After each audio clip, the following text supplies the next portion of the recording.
السلام عليكم ورحمة الله. وعليكم السلام ورحمة الله وبركاته. الحمد لله نحمده ونستعينه ونستغفره ونعوذ بالله من شرور أنفسنا.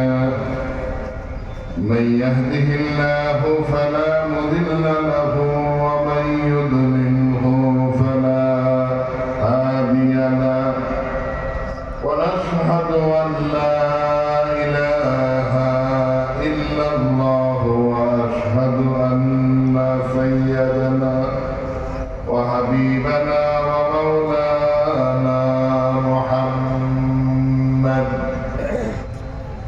الذي أرسله بالحق بشيرا ونذيرا وداعيا إلى الله بإذنه وسراجا منيرا. فقد قال الله تعالى في كلامه المجيد وفرقان الحميد: أعوذ بالله من الشيطان الرجيم. بسم الله الرحمن الرحيم. وكذا ربك ألا تعبدوا إلا إياه وبالوالدين إحسانا. إما يبلغن عندك الكبر أحدهما أو كلاهما فلا تقل لهما أف ولا تنهرهما وقل لهما قولا كريما واخفض لهما جناح الذل من الرحمة وقل رب ارحمهما كما ربياني صغيرا. بسم الله الرحمن الرحيم. إن الله وملائكته يصلون على النبي يا أيها الذين آمنوا صلوا عليه وسلموا تسليما. اللهم صل على محمد وعلى آل محمد كما صليت على إبراهيم وعلى آل إبراهيم إنك حميد مجيد. اللهم بارك على محمد وعلى آل محمد كما باركت على إبراهيم وعلى آل إبراهيم إنك حميد مجيد. আটদিনব্যাপী ঐতিহাসিক মা পরিত্রাণী সম্মেলনের আজকের চতুর্থ দিবসের সম্মানিত সভাপতি, সম্মানিত প্রধান অতিথি, সম্মানিত প্রধান ওয়াইস হযরত মাওলানা আশিক রাবি পীর সাহেব উজানি, হযরত মাওলানা মুস্তাফা সাহেব পীর সাহেব নাগাইশপুর থেকে ওই চলে গেছেন। আমাদের আজকে যিনি প্রধান ওয়াইস, আমি যখন ছাত্র তখন আমি আরো শুনেছি। গেছে, যদিও দেখতে অসুস্থতার কারণে আমি ওনার থেকে বেশি মুরব্বী মনে হয়, কিন্তু আসলে আমার আশিকে আলী সাহেব, আমি ছোটবেলায় ওনাদের সংস্পর্শে থাকা অনেকবারই ওনার আলোচনা শুনতে পেরেছে। তো আজকে দুইটা অধিকারের কথা বলা হয়, একটি হলো পিতামাতার অধিকার, আর একটি হলো সন্তানের অধিকার এবং তার দায়িত্ব কর্তব্য। ভাইরা আল্লাহর দরবারে অসংখ্য শুকরিয়া, যিনি সেই 2012 সালে মনে হয় সর্বশেষ এই মাহফিলে আলোচনা করেছে। এরপরে আর এই সিঁড়িতেও মা রাখতে দেওয়া হয় না। আমি একবার উঠতেছিলাম, একজন দাঁড়ায় বলছেন যে জামাতিদেরকে এই মাহফিলের কাছেও আসতে দেওয়া হবে। আমি এর পিছন থেকে দাঁড়ায় বলছি, ভাই আমি তো আইসা করতাম, কিন্তু আমরা এই হলো বিগত সরকারের বৈষম্যের ইতিহাস ছিল আমাদের। তখন শুধু আকাশের উপরের কথা আর মাটির নিচের কথা, এই মাঝখানের কথা বলতে দেওয়া হয়। আমার শ্রদ্ধা ভাজন চেয়ারম্যান সাহেব আমাকে খুব আদর করতেন, ভালোবাসতেন। দেখা হলে বলতেছে, হুজুর মনে তো যা আপনাকে স্টেজে বসাচ্ছে, কিন্তু দলীয় কারণে পারলাম না। মানে আপনার মনে চাইও আমি প্রয়োজন নাই, যেখানে দিনের কথা শুনতে চায় না তাদেরকে জোর করে শোনাবার দরকার আমাদের নেই। তো সময় নষ্ট না করে আমরা আলোচনা চলে যাই যে রব্বুল আলামিন দীর্ঘ অনেক বছর পরে এই খোলা ময়দানে অধিকার সম্পর্কে কথা বলার তৌফিক দান করলেন। তিনি কে? সে মহান আল্লাহকে সাক্ষী রেখে আল্লাহকে আল্লাহর শুকরিয়া আদায় করে আমরা চিৎকার করে বলি আলহামদুলিল্লাহ। দরুদ এবং সালাম বিশ্ব মানবতার বড় বন্ধু, আদর্শ নেতা, যিনি বৈষম্যমুক্ত সমাজ তৈরি করেছেন।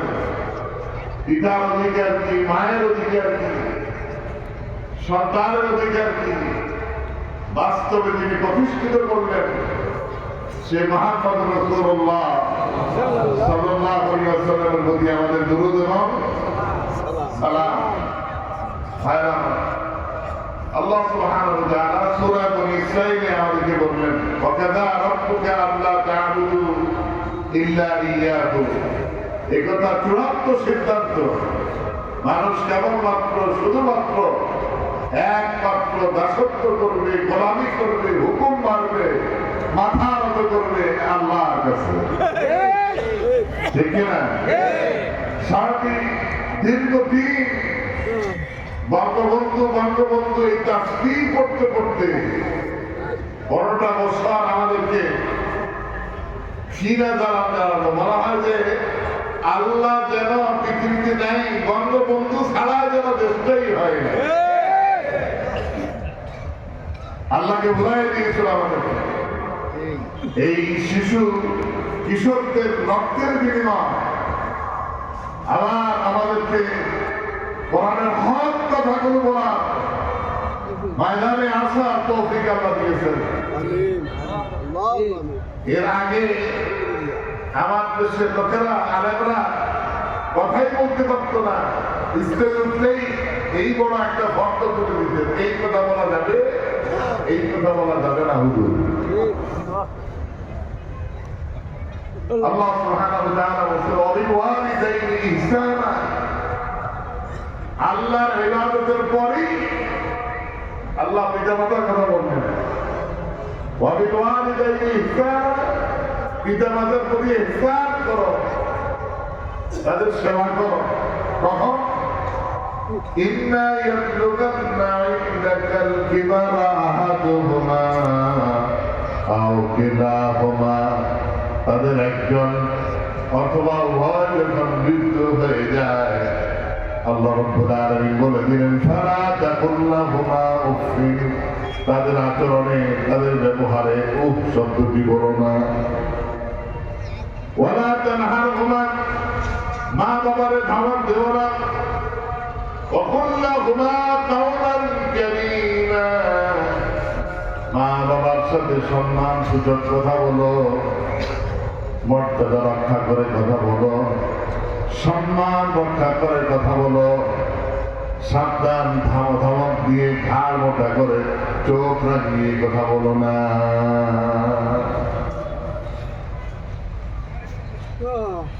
ভাইরা, বিশ্বনবী দরবারে এক যুবক আসলেন, এসে প্রশ্ন করলেন মা আহাদ কন্যা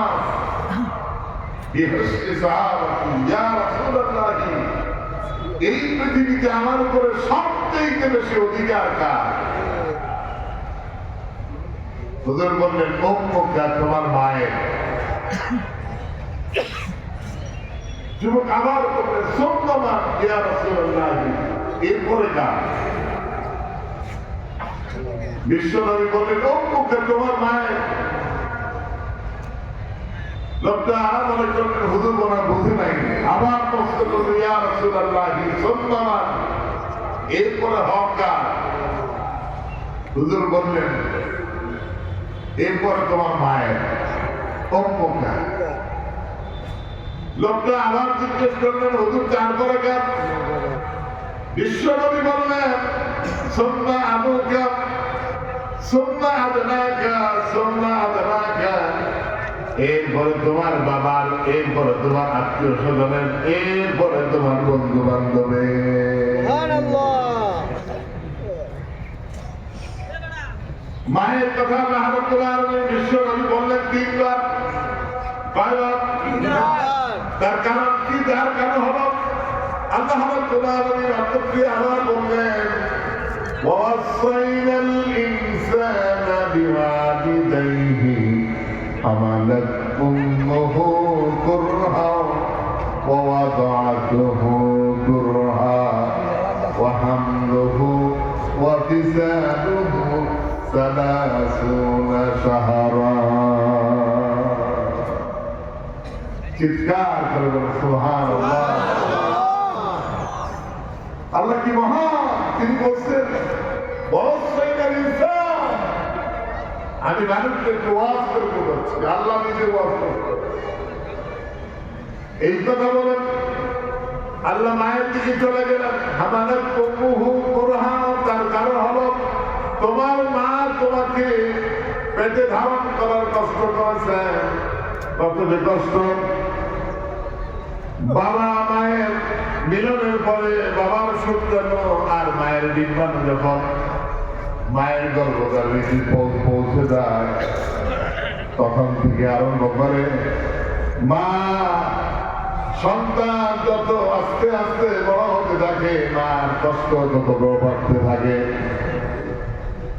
শুক্রাণু যখন মায়ের পেটে যায়, তাই মা খালাকনাকুম মিন তুরাবিন সুম্মা মিন নুতফাতিন সুম্মা মিন আলাকাতিন সুম্মা মিন মুদগাতিন মুখাল্লাকাতিন ওয়া গায়রা মুখাল্লাকা ইলা আখিরায়া।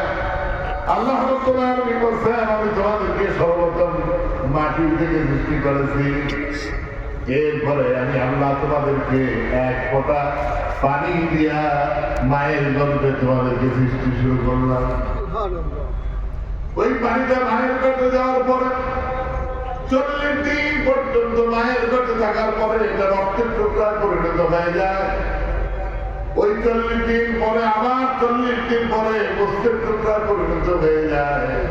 এরপরে আবার 40 দিন পরে আল্লাহ রাব্বুল আলামিন এটাকে একটা মানুষের আকৃতি মায়ের পেটে তৈরি করে দেয়।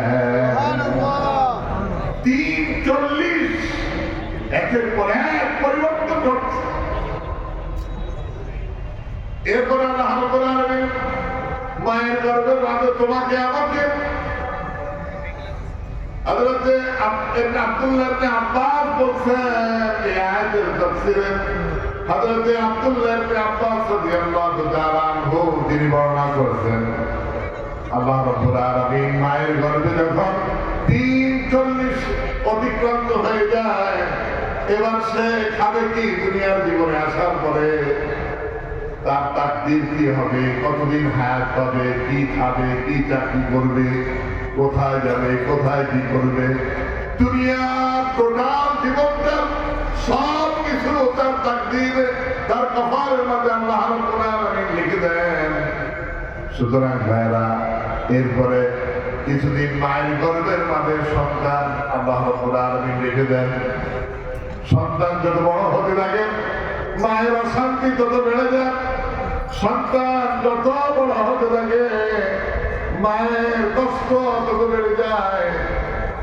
ও সন্তান তুমি একটু চিন্তা করে দেখো তোমার এই সুস্থ শরীরে তোমার পেটের মাঝে একটা ইট বেঁধে অথবা একটা পাথর বেঁধে যদি চলাফেরা করতে যাও অথবা একটা কাজকর্ম করতে যাও কতটা অসুবিধা হয়, কতটা কষ্টকর হয় তাহলে তুমি অনুভব করতে পারবে। অথচ তোমার মা তোমাকে গর্ভে ধারণ করে দুনিয়ার সমস্ত কাজকর্ম করে, রান্না বান্নার সব কাজ করে, এরপরে রাতের বেলা যখন ঘুমিয়ে যাও তোমার যখন হাত পা সব কিছু নড়াচড়া শুরু হয়ে যায় এমন অবস্থায় মায়ের পেটের মাঝে তুমি আঘাত করো মাঝে মাঝে মায় আরামের ঘুম রেখে দিয়া এরপরে উঠে বসে কাঁদতে শুরু করে দেয়। ভাই আমার এই যে কষ্টের পর কষ্ট, এই জন্য বিশ্বনবী মুহাম্মদ আরবি সাল্লাল্লাহু আলাইহি ওয়াসাল্লাম প্রথমবার বলেছেন তোমার মায়ের অধিকার। সুবহানাল্লাহ। 2 নম্বরে ভাই আমার প্রসব বেদনার কষ্ট দুনিয়ার কেউ জানে না মা যে প্রসব বেদনায় কতটা কষ্ট পায়। এত কষ্ট ভোগ করে সন্তানকে আল্লাহ রাব্বুল আলামিন মায়ের কলিজার মধ্যে থেকে আঘাত করে সন্তান যখন দুনিয়ায় চলে আসে সন্তানের মাথাটা উপর দিকে থাকে আর পাওটা নিচের দিকে থাকে। যাত্রা যখন শুরু হয়ে যায় আস্তে আস্তে মাথাটা নিচের দিকে চলে আসে আর পাটা উপরের দিকে উঠতে থাকে। এরপরে মায়ের কলিজায় আঘাত করে সন্তান এই শুরু রাস্তা দিয়ে আসতে শুরু করে দেয়। দুনিয়ায় আসার পরে মা বেহুশ হয়ে পড়ে যায়, মায়ের কোনো জ্ঞান থাকে না, দুনিয়ার কোনো কথা মনে থাকে না। এই অবস্থায় সন্তান যখন মায়ের উপরে চলে আসে তখন মা যখন হুঁশ ফিরে আসে সর্বপ্রথম চেহারা দেখার সাথে সাথে মাদের 10 দিন পেটে ধরার কষ্ট করেছিল, প্রসব বেদনার কষ্ট হয়েছিল। সন্তানের চেহারা দেখার সাথে সাথে আল্লাহ সকল দুঃখ বেদনা কষ্ট বেদনা সব কিছু মন থেকে দূর করে দেন। বলেন সুবহানাল্লাহ। এখন মারে ধমক দাও, রাগ করে কথা বলো, বুঝতে পারো না পৃথিবীতে আসতে একটা মা জীবনের মায়া কিছুতেই ছিল না, এভাবে করে একটা সন্তান পৃথিবীতে এনেছেন। শুধু তাই নয়, এরপরে ভাইরা সন্তান 2 বছর পর্যন্ত মা তার কলিজার টুকরাই সন্তানকে বুকের দুধ পান করিয়েছে। হামারা উম্মুহু কুরহা ওয়া যাতুহু কুরহা ওয়া হামলুহু ওয়া ফিসালুহু 30 শাহরা। না আমি যাবো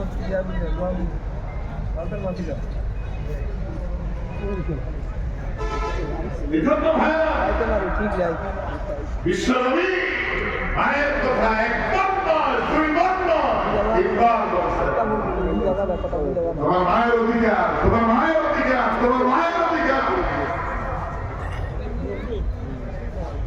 এজন্য আল্লাহ রাব্বুল আলামিন বললেন সন্তান ফালা তাকুন লাহুমা উফিন, মায়ের আচরণের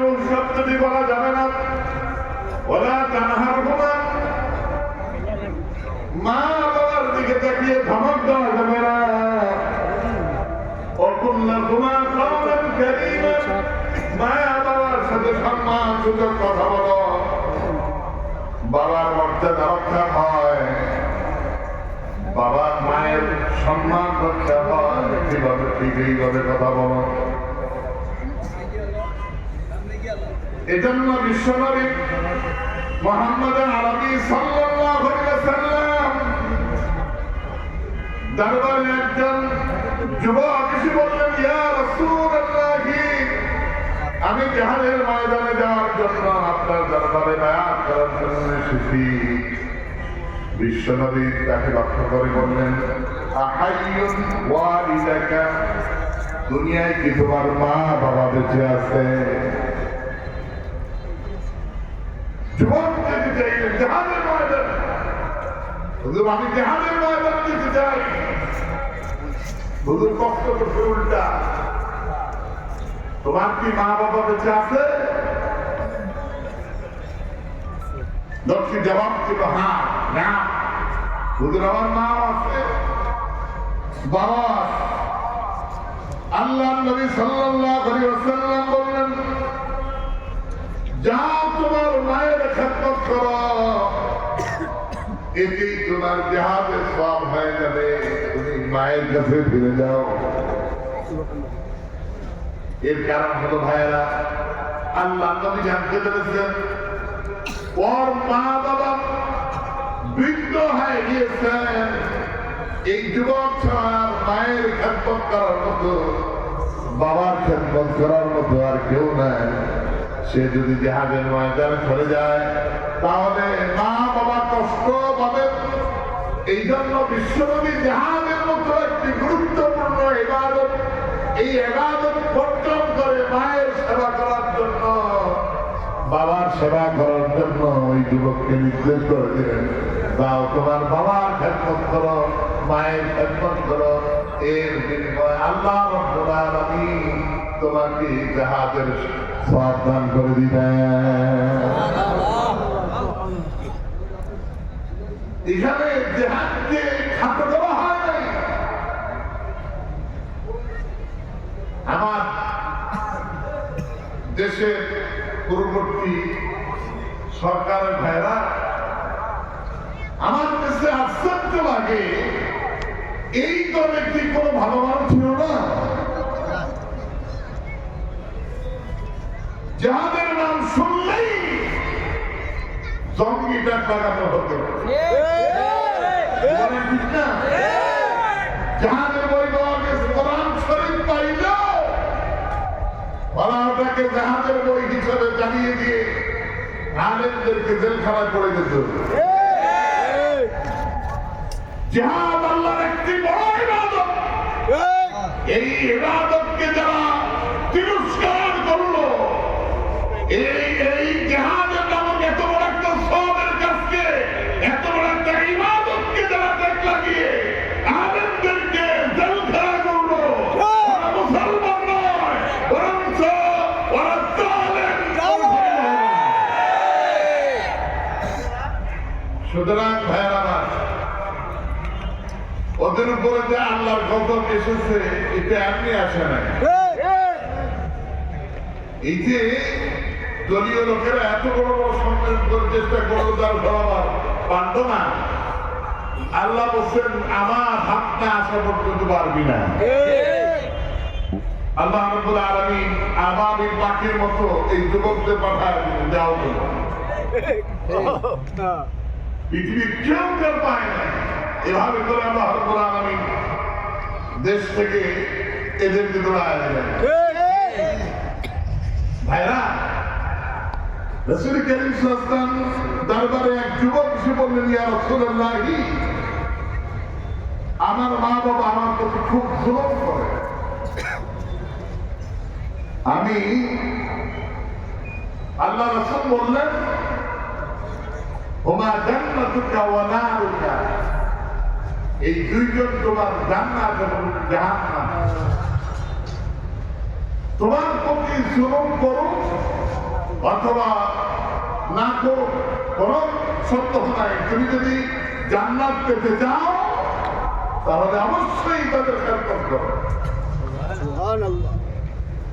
আল্লাহ নবী সাল্লাল্লাহু আলাইহি ওয়াসাল্লাম বললেন রাগিবা আনফুহু রাগিবা আনফুহু রাগিবা আনফুহু। আল্লাহ নবী বললেন ওই ব্যক্তির নাক ধুলায় মলিন হোক, ওই ব্যক্তির নাক ধুলায় মলিন হোক, ওই ব্যক্তির নাক ধুলায় মলিন হোক। কয়বার বললেন?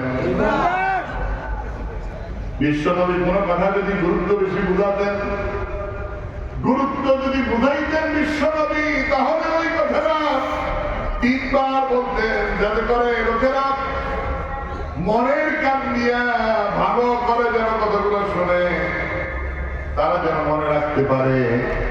এই জন্য বিশ্বনবী একবার নয়, দুইবার নয়, তিনবার বললেন রাহিমান প্রভু এই ব্যক্তির নাক ধুলায় মনে হোক। আল্লাহ নবীকে প্রশ্ন করা হলো, ইয়া রাসূলুল্লাহ, কার নাক ধুলায় মনে হোক? আল্লাহ নবী সাল্লাল্লাহু আলাইহি ওয়াসাল্লাম বললেন, যেই ব্যক্তি মাতা পিতা উভয়কে পেল অথচ খেদমত করে জান্নাত নিতে পারত না, ওই ব্যক্তি ধ্বংস হয়ে যাক। বলেন নাউযুবিল্লাহ। দুনিয়া পিতা মাতা আছে, বুঝতে হবে পৃথিবীর সবচাইতে বড় নিয়ামত আমার ঘরে আছে। কি বলেন ঠিক না?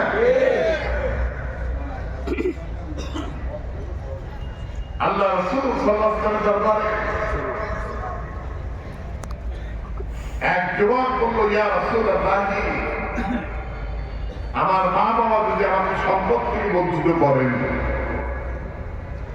আমাকে অধিকার থেকে বঞ্চিত করেন, ঘর থেকে গলা ধাক্কা দিয়ে বাড়ি করে দেন, আমার কি আর কোন অধিকার আছে না বাবা?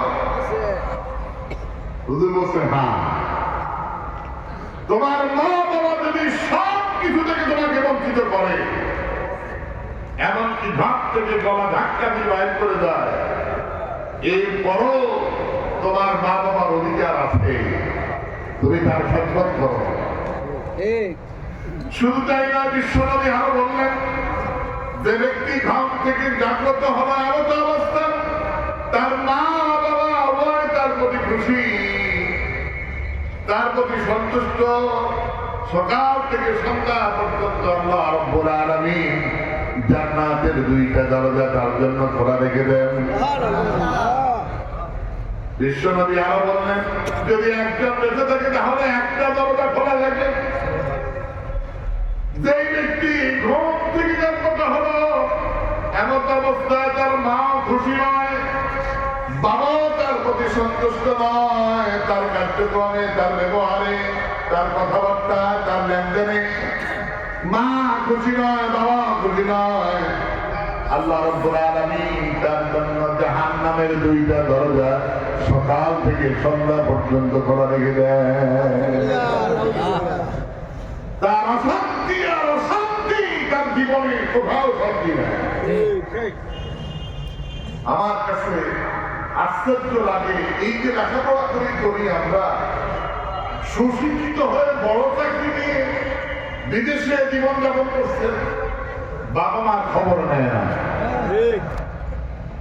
ওই যে বৃদ্ধাশ্রম গুলো করছে না, ওখানে যায় খুঁজে দেখেন একজন আলেমের বাবা মাকে বৃদ্ধাশ্রমে পাবেন কি? কিন্তু ওখানে বৃদ্ধাশ্রমে পাবেন বড় বড় শিক্ষিত লোকেদের, বড় বড় শিক্ষিত শিল্পপতি, যাদের টাকা পয়সার অভাব নেই, তাদের মা বাবা ওখানে আছে। কারণ মায়ের কথা তো ওই বউর কাছে মজা লাগে না, আর নিজের কাছেও মজা লাগে না। অফিস থেকে আসলেই এক যাত্রী কথাবার্তা জোগাড় করে রাখে যে তোমার মা এটা করে ওটা করে, এই দামি দামি টাইসের মতো ধুধু বলা, এরপর নাকের হিগেল করে এভাবে ওয়াদা খায়, কিভাবে এই দেশে ঘরের মধ্যে থাকা যায়? পরে কিভাবে এখান থেকে বিধ্বস্ত রাখো, ওখানে তো আলাদাই থাকবে, ওখানে তো ব্যবস্থা আছে, সব কিছু আছে। তাহলে আমরা এই ভেদালকে কেন ধরে জীবনে এরকম না? আহারে, অথচ তোমার বাবা, তোমার মা, আমি নিজে দেখেছি গভীর রাত্রে বাবা তাহাজ্জুদ পড়তেন আর চোখের হাতটা তুলে চোখের পানি ফেলে দিয়ে আমাদের জন্য দোয়া করতেছেন। দোয়া করতে রব্বুল আলামিন আমার এই সন্তানকে মাদ্রাসায় দিয়েছি, আল্লাহ তুমি কবুল করো। এবং আমি কি দুনিয়া থেকে চলে যাওয়ার পরে আমার এই সন্তান আমার জন্য দোয়া করে, আল্লাহ তুমি ব্যবস্থা করে দাও। দুনিয়া থেকে চলে যাবেন, কি রেখে যাবেন দুনিয়ায়? আপনার জন্য কি আছে? ভাইয়ের আমার, একজন যুবক এসে বললেন, ইয়া রাসূলুল্লাহ, কি মা বাবা কেউ নাই আমার উপরে? আমার মা বাবা তো নাই, ওদের আর কোন সেবা করার কোন অধিকার কি আমার কাছে আছে? হুজুর বললেন, হ্যাঁ, তোমার মা বাবা দুনিয়ায় নাই, কিন্তু তাদের অধিকার এখনো আছে। কি অধিকার? এক নম্বরে তাদের জন্য দোয়া করবা। এক নম্বরে আল্লাহ রাব্বুল আলামিন, মা বাবা নাই, পৃথিবীতে নাই, আল্লাহ রাসূল বললেন তোমার উপরে মায়ের অধিকার এখনো শেষ হয়ে যায় নাই, বাবার অধিকার আছে। তোমরা মা বাবার জন্য দোয়া করো। এক নম্বর হলো দোয়া রাখবা, তাদের জন্য দোয়া করো। দোয়াটা আল্লাহ নিজেই শেখায় দিয়েছেন, রব্বিরহামহুমা কামা রাব্বায়ানি সগীরা। পারেন না? পারেন? ইনশাআল্লাহ। পড়েন আমাকে, রব্বিরহামহুমা কামা রাব্বায়ানি সগীরা।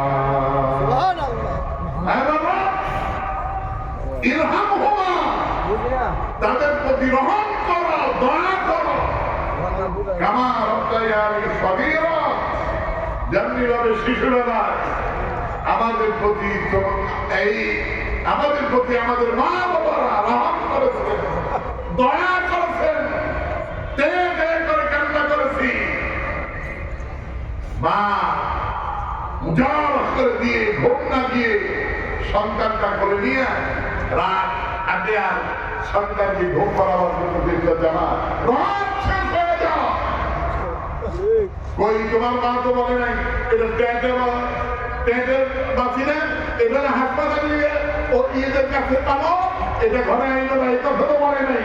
আজকে কেন তোমার সন্তান হয়ে বই কথায় তোমার সন্তানকে বৃদ্ধাশ্রমে দেওয়া বলে দাও। সন্তানের কথা, বাবার কথায় বউরে ছাড়া যায়, কিন্তু বউর কথায় মারে ছাড়া যায় না, বাবারে ছাড়া যায়।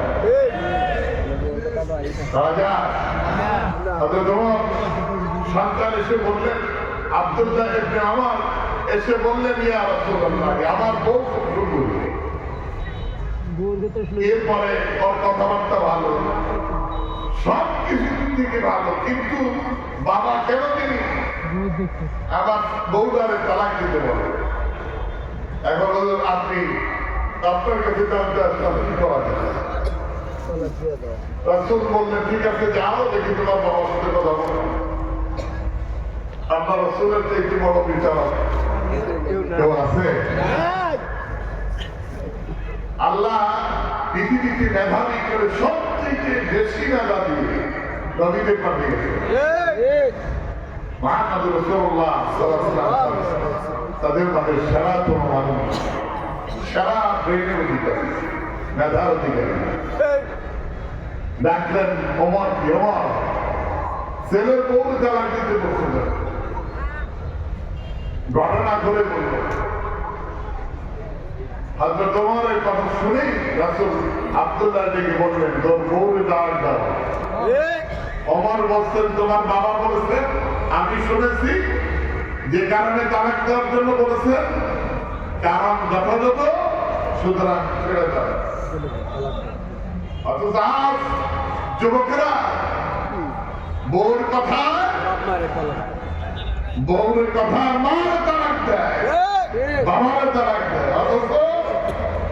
অথচ রাসূল বলেছেন অপরাধ যদি হয় তাহলে বাবা মার তালাক দেওয়া যাবে না। ঠিক না? হতে পারে বাবার কথা একটু কষ্ট হতে পারে, উল্টাপাল্টা হতে পারে, মেজাজ খিটখিট হওয়ার কারণে, বয়োবৃদ্ধ হওয়ার কারণে তার কথা এখন সহ্যের বাহিরে হতে পারে। আল্লাহ বলছেন সাবধান, বাবার ওই কথায়, মায়ের কথায়, আচরণে শব্দ বলা যাবে না, এই অধিকার তোমাকে দেওয়া হয় না। আল্লাহ রাব্বুল আলামিন কি বলছেন?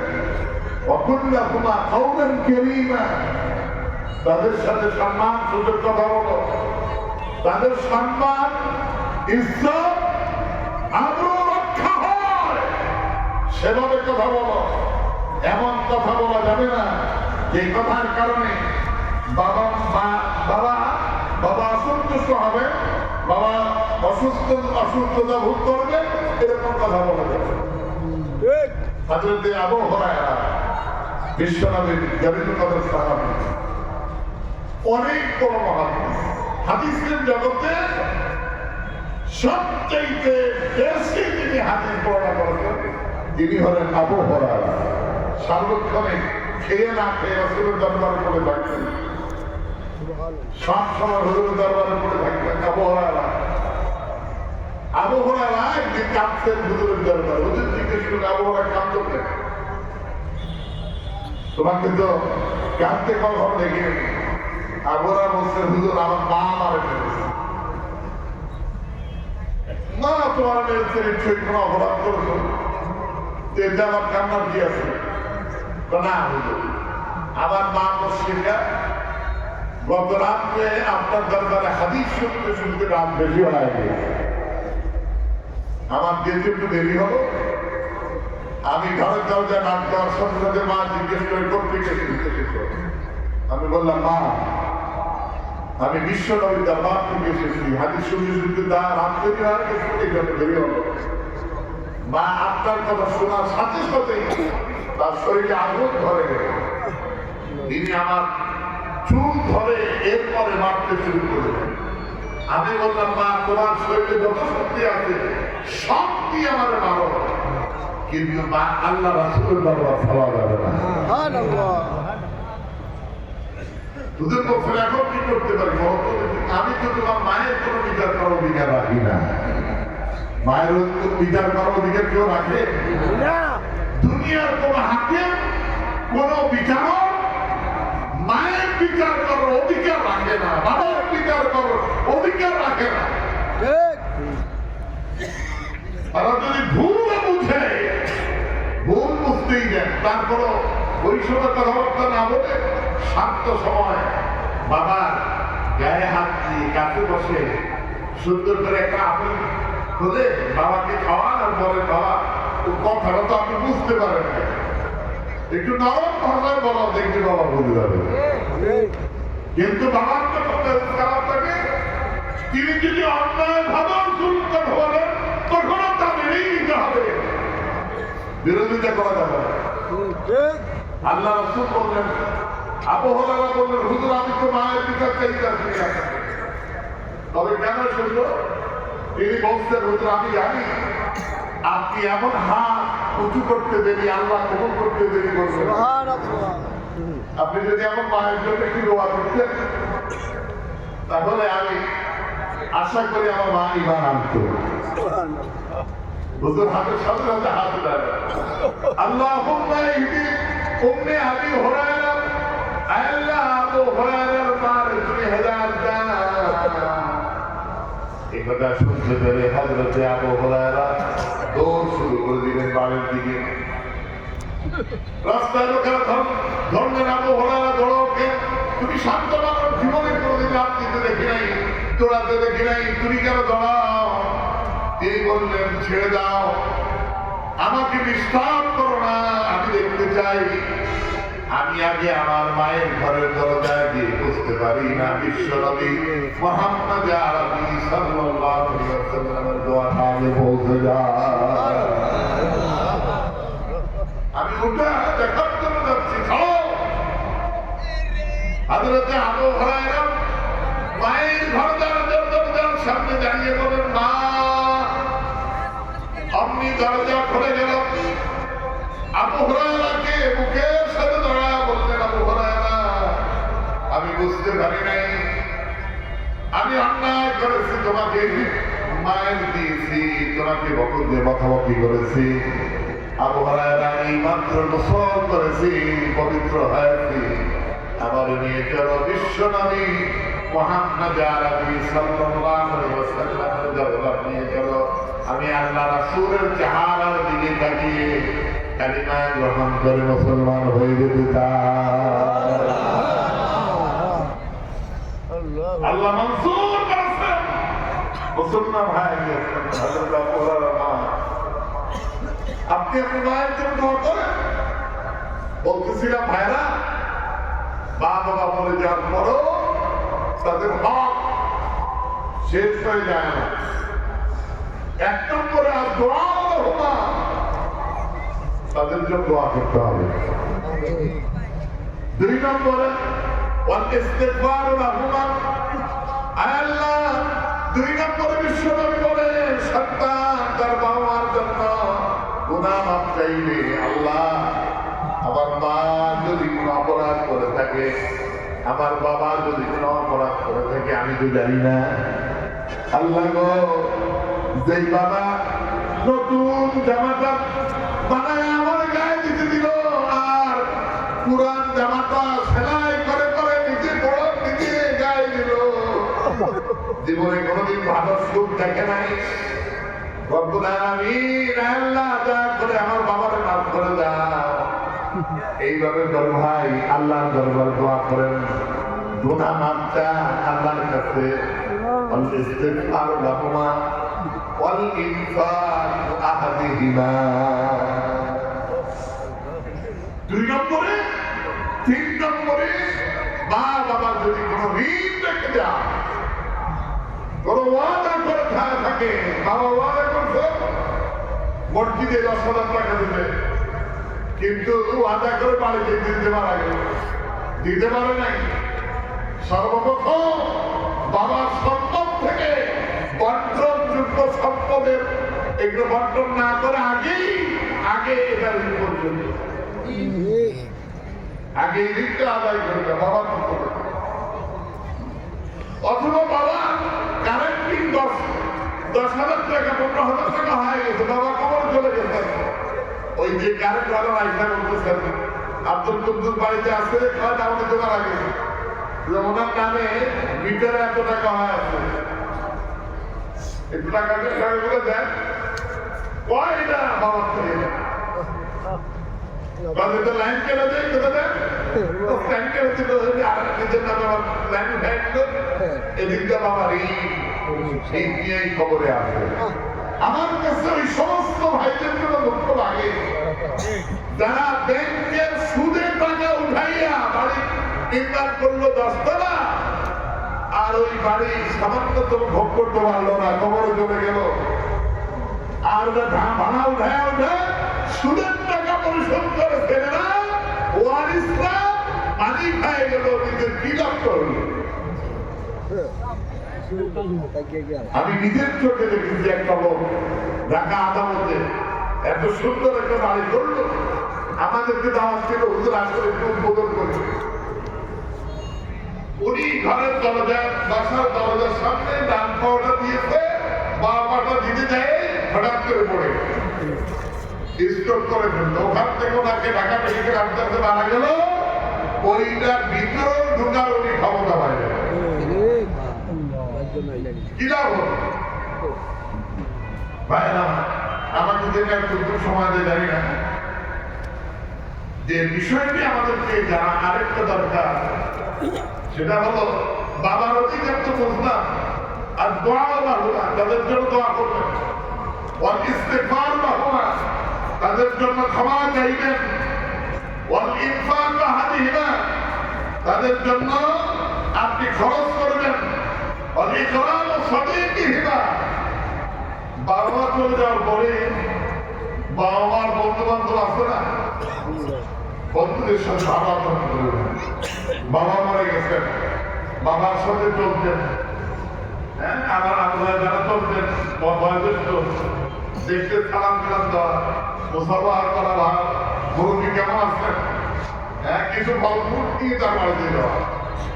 বাবার বন্ধুর বাড়িতে কিছু ফল ফ্রুট নিয়ে বলতেন যে বাবা তো আপনার সাথে চলতো, বাবা তো এখন চলে গেছে, এই জন্য আপনার বাবার থেকে আপনার থেকে দোয়া নিচ্ছি, বাবার জন্য একটু দোয়া করবে, ফল ফ্রুট খাবেন। এই সূর্যের মৌসুমে বাবাকে স্মরণ করে বাবার বন্ধুকে কিছু হাতিয়া তওবা দিবেন, সালাম কালাম দেবেন এবং তাদের সাথে সম্মান সুযোগ কথা বলবেন। বাবার সাথে যেভাবে সম্মান সুযোগ কথা বলেছেন ঠিক অনুরূপ সম্মান সুযোগ কথা বাবার বন্ধুদের সাথে বলতে হবে। নিজেদের মায়ের বান্ধবীদের সাথে, মায়ের আত্মীয় স্বজনের সাথে, শুধু তাই নয়, বিশ্বনবী এরপরে বললেন, সর্বশেষ বললেন যে সন্তান মাকে বাবাকে বাবা মা আত্মীয় স্বজনের সাথে ভাব আচরণ করা। সর্বশেষ হলো বাবা মা দুনিয়া থেকে চলে যাওয়ার পরে তাদের রেখে যাওয়া আত্মীয় স্বজন, যেমন বাবার শ্বশুর বাড়ি, মামা আছেন, খালা আছেন, মামা বাবার বোন আছেন, ফুপুর সাথে ভালো আচরণ করা, আবার এরপরে ভোর আছেন, ভোরের সাথে ভালো ব্যবহার করা।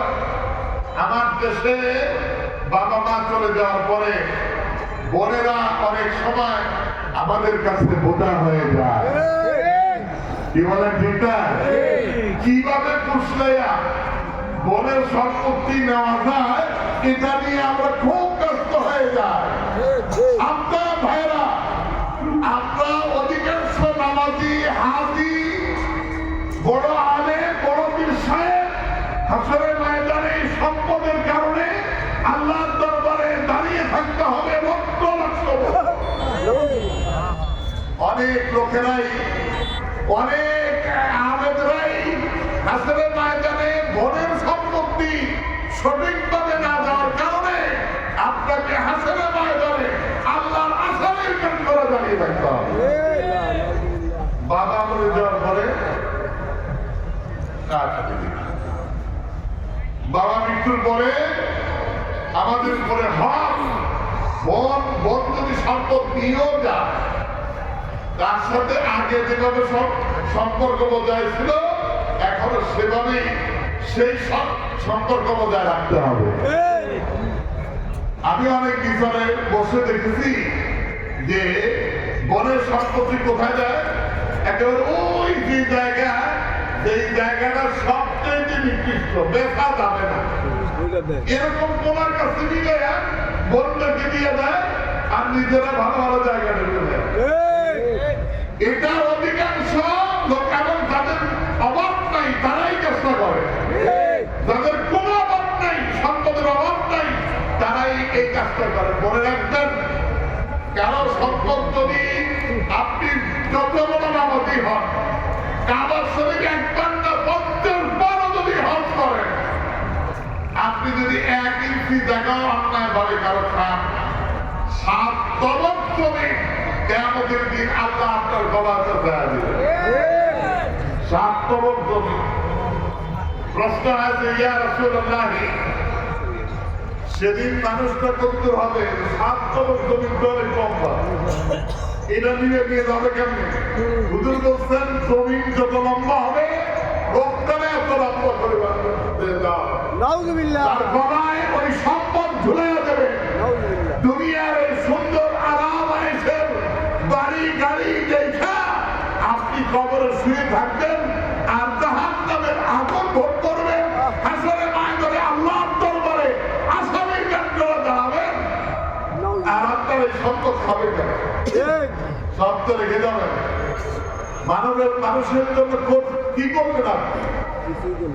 এই জন্য অনুরোধ করবো ভাইরা, বাবা মৃত্যুর পরে আমরা যেন এই কাজ করুন, তার অধিকার রক্ষা করি। একটা নম্বরে বাবা মার জন্য দোয়া করা, 2 নম্বরে তাদের জন্য গুনাহ মাফ চাওয়া, 3 নম্বরে তাদের পাওনা তারা যারা ঋণগ্রস্ত থাকলে ঋণ পরিশোধ করা, এরপরে বাবার দুনিয়ার জীবনে তাদের বন্ধু বান্ধবের সাথে ভালো আচরণ করা এবং বাবা মার আত্মীয় স্বজনের সাথে ভালো আচরণ করা, এটা বাবা মা মরে যাওয়ার পরও তাদের অধিকার। আল্লাহ আমাদেরকে তৌফিক দান করবো না আমি। এরপরে যে বিষয়টি সরকারের অধিকার, আমার কথা বেশি সময় নাই, তারপরে আমি একটু সংক্ষেপে আপনাদেরকে বলে যাই ভাইরা, রাসূল পাক সাল্লাল্লাহু আলাইহি ওয়াসাল্লামকে রাসূল বললেন মুরু আওলাদিকুম বিসসালাহ, তোমাদের সন্তানদেরকে নামাজের নির্দেশ দাও। কে বলছেন? মুহাম্মদ রাসূলুল্লাহ সাল্লাল্লাহু আলাইহি ওয়াসাল্লাম। আপনার সন্তান আপনার সম্পদ, যদি তাকে সুশিক্ষিত করে মানুষের মতো মানুষ বানাতে পারেন তাহলে এটা হবে সম্পদ। আর যদি কুশিক্ষা শিক্ষিত হয়, বখাটে ছেলেদের সাথে চলাফেরা করে যদি সন্তান ধ্বংস হয়ে যায়, নষ্ট হয়ে যায়, এর থেকে আযাব আর দুনিয়ায় আর কিছু হতে পারে না। কারোর কাছে পরিচয় দেওয়া যায়, এটা আমার সন্তান। একটা ছেলে ডাক্তার, সবাই পরিচয় দেয়, এটা আমার ভাতিজা। সাধারণ পরিচয় দেয়, এটা আমার ভাতিজা। হ্যাঁ, এরপরে আপনার সকলেই পরিচয় দেয়, এলাকা লোকেরা পরিচয় দিলে আমাদের গ্রামের ছেলে, কারণ সে ভালো শিক্ষায় শিক্ষিত হতে পেরেছে, ভালো আবেগ হলে তার পরিচয় মানুষ দেয়। এই সন্তানটাকে সুশিক্ষিত করা, সুশিক্ষা শিক্ষিত করা দায়িত্ব আপনার, এটা তার অধিকার। জন্মের পরে রাসূল পাক সাল্লাল্লাহু আলাইহি ওয়াসাল্লাম বলেছেন, জন্মের পরে সন্তানকে এক কানে আযান আরেক কানে ইকামত, এটা হলো তার অধিকার, পাওনা তার কানে পৌঁছায় না। এটাকে সৃষ্টি করেছে, এক কানে আপনি আল্লাহু আকবার আল্লাহু আকবার একেবারে নামাজের আযানের মতো আযান দিয়ে দেন, 2 নম্বরে দ্বিতীয় কানে আপনি ইকামত দিয়ে দেন, নামাজও শেষ, আযানও শেষ, ইকামতও শেষ, নামাজও বাকি আছে।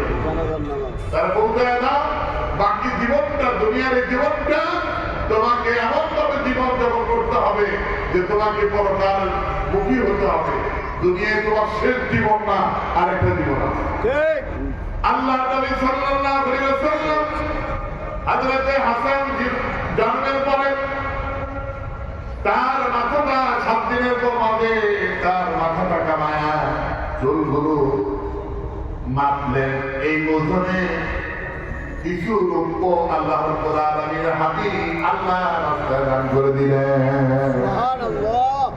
নিয়ম হলো সন্তান জন্মের পরে তার মাথাটা পরিষ্কার করে চুলের ওজনে কিছু রূপ বা ওই ওজনে কিছু টাকা পয়সা আল্লাহ রাস্তায় দান করা, এটা হলো তার অধিকার। তারপর 2 নম্বরে তার একটা সুন্দর নাম রাখা, ইসলামী নাম রাখা, এটা তার অধিকার।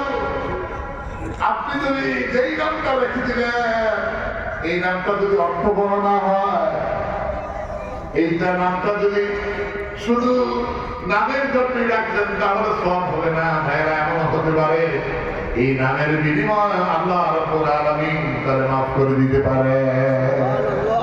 এই জন্য নামটা রাখবেন, রাসূল বলেছেন আল্লাহ রাব্বুল আলামিন বেশি পছন্দ করে আব্দুর রহমান, আব্দুর রহিম, আব্দুল সত্তার, আব্দুল জব্বার, এই সমস্ত নামগুলো আল্লাহ বেশি পছন্দ করে। তবে এই নামগুলো রাখার পরে সন্তান ডাকার ব্যাপারে, আমরা নাম হলো আব্দুর রহমান, ডাকি জামাই রহমান। নাম হলো আব্দুল গফফার, আমরা নাম দেখে গফফার দিয়ে দিয়া। এই যে সংক্ষিপ্ত করা, এটা গুনাহ, এটা কবিরা গুনাহ, এটা মাফ হবে না। অবশ্যই নামের ব্যাপারে, উচ্চারণের ব্যাপারে সাবধান থাকতে হবে। এটা তো ওদিকে আর সুন্দর একটি নাম রাখা। আর আরেকটা যে আমাদের দেশে মুখে ভাত, বাচ্চার মুখে ভাত অনুষ্ঠান এটা করে আমাদের দেশে।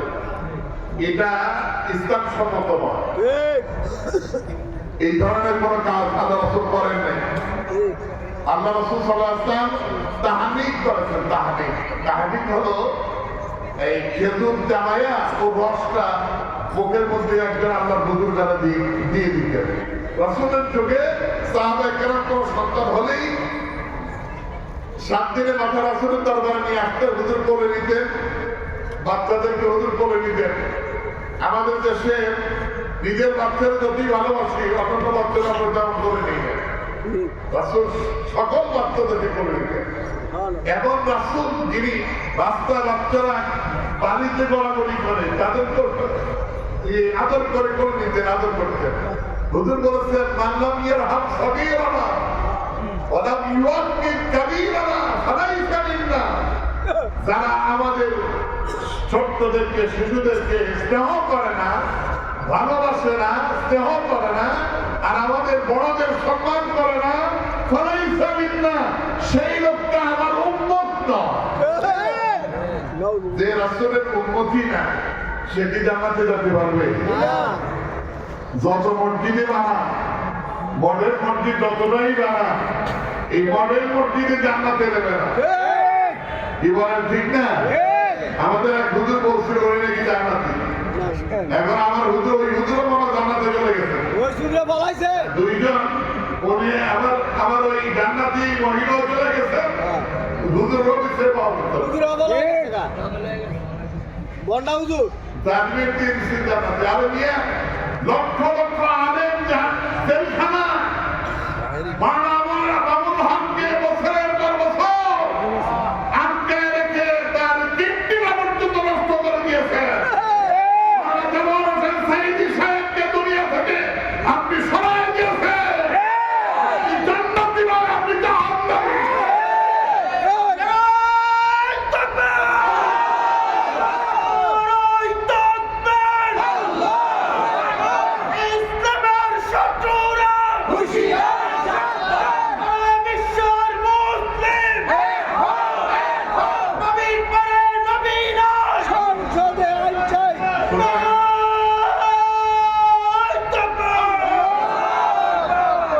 বলতেছিলাম ভাইয়েরা, আপনার সন্তানকে নেক সন্তান রেখে যান, এটা তার অধিকার। রাসূল পাক সাল্লাল্লাহু আলাইহি ওয়াসাল্লাম বলতেন, ইযা মাতাল ইনসান ইনকাতা আনহু আমালুহু ইল্লা মিন সালাসাতি। হুজুর বলছেন, মানুষ যখন মারা যায় তার সকল আমল বন্ধ। তিনটা আমল পৃথিবীতে থাকে, জারি থাকে। কয়টা? তিনটা। এর মধ্যে একটি হলো সদকা জারিয়া। যারা এই সম্মেলনটা শুরু করেছে, আপনি কত বছর? 48 বছর আগে আমি যখন ছোট ছিলাম, এই 48 বছর আগের প্রতিষ্ঠানটা এখনো জারি আছে। এখান থেকে যে একটা মানুষের হেদায়েত লাভ করে, যারা শুরু করেছে তারা অংশীদার। যারা মসজিদ করে যান, যারা মাদ্রাসায় করে যান, যেখান থেকে আলেম পয়দা হয়, যেখান থেকে মানুষের মতো মানুষ গড়া হয়, সেই জায়গা যারা তৈরি করে গেলে যত মানুষ সেখানে মানুষ হবে, প্রত্যেকের আমলের সব তাদের আমল রাখা। 2 নম্বরে অথবা ইলমের একটা কিতাব হামিদুর রহমতুল্লাহ বহু বই লিখে গেছে। আল্লামা কাশকরি রহমতুল্লাহ আমাদের ওষুধে হাদিস আমরা পড়ি, লিখে গেছে আমিনুল ইসলাম সাহেব। এরপরে আমাদের এই মাহফিলে ওয়াজ করতে মাওলানা আমিনুল ইসলাম রেডিও টেলিভিশনে কথা বলতেন। এই মাহফিলের শব্দ মুরব্বী চলে গেছেন। আমরা ওয়াজ করতে বলতে ভাই আমি অসুস্থ, মেনে যাও, আমি একটু কথা বলি, তোমরা পরে জোয়ান মানুষ কথা বলো, এরকম বলতো। এরকম হাত ঘোরাতো আর কথা বলতো। সেই আমির ইসলাম তাফসীরে নূর কোরআন লিখেছে কিয়ামত পর্যন্ত যত মানুষ পড়বে হেদায়েত লাভ করবে কোরআন বুঝবে আল্লাহ চিনবে ইসলামী অর্থনীতি বুঝবে সমাজনীতি বুঝবে ব্যক্তিনীতি বুঝবে পারিবারিক নীতি যা বুঝবে ইসলামের যে এত কিছু আছে এই তাফসীরগুলো পড়লে বুঝে আসবে এর থেকে যারা হেদায়েত লাভ করবে প্রত্যেকের আমলের সব ওরা আমল করে লেখা সুবহানাল্লাহ সুবহানাল্লাহ বলে সুবহানাল্লাহ আল্লাহু আকবার আল্লাহু আকবার আর ওয়ালাদিন সালিহিন ইয়াদউনাহু অথবা একটা নেক্সেলে প্রত্যেকটা ছেলেই অধিকার রাখে প্রত্যেকটা মেয়ে আপনার কাছে বাবা হিসাবে আপনার কাছে অধিকার রাখে এলমে দ্বীন শিক্ষা করা কেমন ঠিক না সূরা ফাতিহা পড়তে পারে না তার নামাজ কি হবে আল্লাহ যদি মাফ করে কিন্তু তার তো তানাবুল ফরিদাতুন আলা কুল্লি মুসলিমিন মুসলমান হিসেবে কোরআন শিক্ষা করা এলমে দ্বীন শিক্ষা করা এটা বাবার কাছে তার পাওয়া ছিল অধিকার ছিল যদি সে শিক্ষা না দিয়ে থাকে অবশ্যই তিনি আসামি বাবার এই কষ্ট এত কিছু করা সব পিঠা যাবে আপনি কোন স্কুলে কোন কলেজে কোন বিশ্ববিদ্যালয়ে পড়াবেন আমার আপত্তি নয় কিন্তু আপত্তি হলো আপনার ছেলে যদি দিন না বুঝতে পারে কাল কিয়ামতের দিন আপনি যত বড় হাজি হন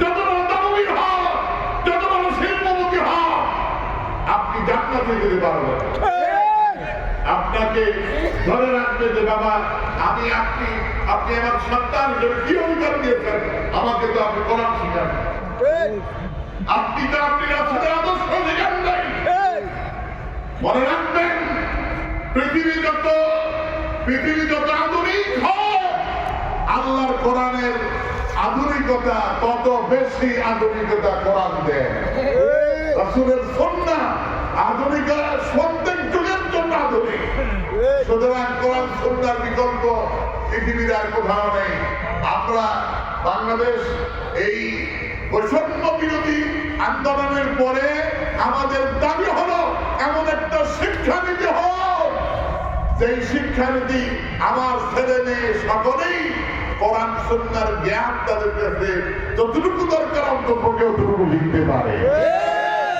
বলেন ঠিক কিনা তা না হলে এই অধিকার থেকে তারা বঞ্চিত হবে আর এর জন্য কিয়ামতের দিন আল্লাহর দরবারে জবাবদিহি করতে হবে সর্বশেষ হাদিস বলে শেষ করছি মরু আওলাদিকুম বিসসালাহ শুরু করেছে জেনে দিয়েছিলেন আল্লাহ রাসূল নির্দেশ করলে তোমার সন্তান যখন আপনার 7 বছর হলেই জানে নামাজের প্রশিক্ষণ করে নিয়ে আসতো আর আমাদের 7 বছর ছেলে যদি মসজিদে যায় আমরা প্রথম কথা দেখলে দ্বিতীয় কথা তৃতীয় কথা দ্বিতীয় মসজিদ বাইরে মুরব্বীরা খালি সামনে দেন সৌদি আরবে দেখছি আমরা সেদ্দায় গেছি সেদ্দায় সময় দেখি বাচ্চারা দৌড়ায় মাথার উপর কেউ একটু শব্দ করে চুপচাপ আপনি এই বাচ্চাদেরকে হইচইর কারণে মসজিদে নেন না একসময় তো মসজিদ খালি হয় আপনার সন্তানকে নামাজের প্রশিক্ষণ দেন এবং একে নামাজে নিয়ে আসে 5 ওয়াক্ত নামাজ আপনার হাতে ধরে ধরে আপনার সাথে দাঁড়া করেন রাসূল সেজদায় চলে গেছেন হযরত হাসান এসে রাসূলের ঘাড়ের উপরে উঠে বসে আছে হুজুর তাকে জোর করে নামায় দেয় হাসান যখন সরে বসলেন এরপর সেজদা থেকে উঠেছেন নামাজ শেষে সাহাবারা জিজ্ঞেস করে হুজুর ওই সেজদার কত হইল হুজুর বলছেন হাসান আমার মাথার উপরে বসেছিল এই জন্য আমি সেজদাটা দেরি ভাবে করেছি যতক্ষণ না সরেছে ততক্ষণ করি নাই ভাইরা আর বাচ্চারা একটু হইতে করে আপনারা এর চাইতে তো মোবাইলে বেশি হইতে করে আবার মোবাইলের পরে নামাজের পরে তো আমরা তো ডিস্টার্ব করি না এই কার মোবাইলে থেকে পুরো বন্ধু হইতে এগুলো করা উচিত নয় আপনি অন্তরপক্ষে যেভাবে পারেন এটা চিল্লাচিল্লি বন্ধ করে দেবেন আমাদের মধ্যে। আর না হয় আর নামাজের সময় মসজিদে ঢোকার সময় এটা বন্ধ করে ঢুকবেন নামাজের মধ্যে, যাতে করে এগুলো বিশ্বাস না হয়। বড় আওলাদিকুম বিসসালাহ ওহুম আবনাউ সাব'i সিনিন ওয়াদরিবুহুম আলাইহা ওহুম আবনাউ 10 সিনিন। যখন সন্তান 10 বছর হয়ে যায় তখন নামাজ না পড়লে আর পিটাইতে বলছে কে? বিশ্বনবী বলেছেন সন্তানের পিতা সব সময় আদর করলে চলবে না, মাঝে মাঝে কিছু সাগর লাগবে, ঠিক না? ওই গত সরকার শাসনের লাঠি ঢুকাইতে দেয় বিদ্যালয়, যার কারণে সব গোটা দেশটারে অমানুষ করায়, যার কারণে তার প্রতিফলন পুলিশ যাওয়ার সাথে সাথে কোন স্কুলের হেডমাস্টার, কোন কলেজের প্রিন্সিপাল আর চেয়ারে বসতে পারে না, কাম করে বাড়ি করে দেয়। আমার দেশে আবার ব্যাংক আনতে হবে, ব্যাংক বানার জন্য নয়, ব্যাংককে শাসনের লাঠি হিসেবে সব সময় হাতে রাখতে হবে, তা না হলে জাতি ভালো হবে না। আল্লাহ রাসূল নামাজে নির্দেশ দিলেন, পাশাপাশি ওকে আবার শাসন করার জন্য পরিবার করছে, আমার দাপট ধরে পিড়াইতে বসে। এই জন্য আমি একটা উপদেশ দেবো আপনাদের, প্রতি সপ্তাহে প্রতিদিন না পারলে আপনি সপ্তাহে প্রতিদিন যদি না পারেন আপনাকে সপ্তাহে দিন হলো বাচ্চাদেরকে নিয়ে বসেন, পরিবারকে নিয়ে বসেন, পরিবারে ঠিক মতো পর্দা করে কিনা, শরীর পর্দা মেনটেন করে কিনা, নিজের মেয়েটা পর্দা সঠিক ভাবে শরীর পর্দা রক্ষা করে, স্কুল কলেজে মাদ্রাসা যায় কিনা, আপনার ছেলে 5 ওয়াক্ত নামাজ জামাতে পড়ে কিনা, সে বন্ধু হিসেবে কাকে গ্রহণ করেছে এটা লক্ষ্য রাখা আপনার দায়িত্ব। আপনার ছেলের বন্ধুকে এটা লক্ষ্য রাখার দায়িত্ব আপনার। সে যদি অসৎ বন্ধুর সাথে সঙ্গ করে ধ্বংস হয়ে যায় তাহলে মন কিন্তু দুনিয়াও আপনি পাবেন, পরকাল তো আছে। সর্বশেষ রাসূলুল্লাহ সাল্লাল্লাহু আলাইহি ওয়াসাল্লাম আমাদেরকে বললেন আফাররিকু বাইনাকুম ফিল মাদাজি', আর 10 বছরের সময় তার বিছানা আলাদা করে দেয়। আল্লাহ সুবহানাহু ওয়া তাআলা বাবা মার অধিকার, সন্তানের অধিকার, আমি সহ আমাদের সকল শ্রোতা ভাইয়েরা আমরা যেন যথাযথভাবে আদায় করতে পারি, তাহলেই আমরা সার্থক হব, আমাদের এই আলোচনা, আমাদের এই মহাসম্মেলন সার্থক হবে। আমি এই কথা বলেই আলোচনা শেষ করলাম। ওয়া আলাইনা ইল্লাল বালাগ। আসসালামু আলাইকুম ওয়া রাহমাতুল্লাহি ওয়া বারাকাতুহু।